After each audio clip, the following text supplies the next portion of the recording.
အဲ့တော့မြန်မာပြည်ရသူတွေအနေနဲ့ပေါ့နော်ဒီ passport တက်တန်းတိုးတာဖြစ်ဖြစ်ပေါ့နော် passport အသစ်လုပ်တာဖြစ်ဖြစ်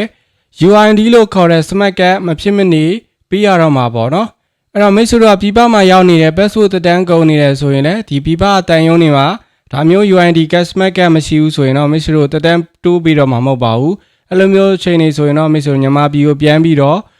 ဒါမျိုး UID smart card ပြန်ပြီးတော့လောက်အောင်မှာပေါ့နော်ဒီကောင်လောက်တာတော့ဘာမှတော့မကြောက်ဘူးကိုယ့်ရဲ့လဝကရုံးမှာသွားပြီးတော့လောက်လို့ရတယ်ပေါ့နော်မိတ်ဆွေတို့လဝကရုံးကမဖွင့်မှုဆိုလဲအခြားမျိုးနယ်ကိုလက်စီနေနေတဲ့မန္တလေးဖြစ်ရန်ကုန်မှာဖြစ်သွားပြီးတော့သူတို့ရဲ့လဝကရုံးတွေမှာသွားပြီးတော့ဒီကောင်မျိုး smart card ကလေးလောက်လို့ရပါတယ်လောက်တဲ့ခါမှာဆိုတော့မိတ်ဆွေတို့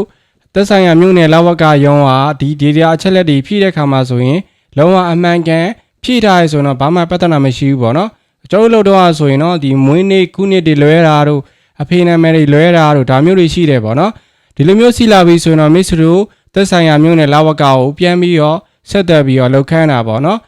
တချို့တွေဆိုရင်သူတို့နယ်ဘက်ကရုံးနေပိတ်ထားတာတို့ဒါမျိုးတွေဆိုရင်တော့တိုင်ပတ်သွားနိုင်ပါတယ်โอเคအဲ့တော့မိတ်ဆွေတို့ဒါလေးသိအောင်လို့ပြောပြပေးဖြစ်ပါတယ်နောက်တဲ့အနေနဲ့ပေါ့နော်ကျွန်တော် passport ကူးလက်စီမှာဆိုကျွန်တော်စာအုပ်ဒီကိုင်းထားတာပေါ့နော်ခုနောက်ပိုင်းမှာဆိုရင်သူက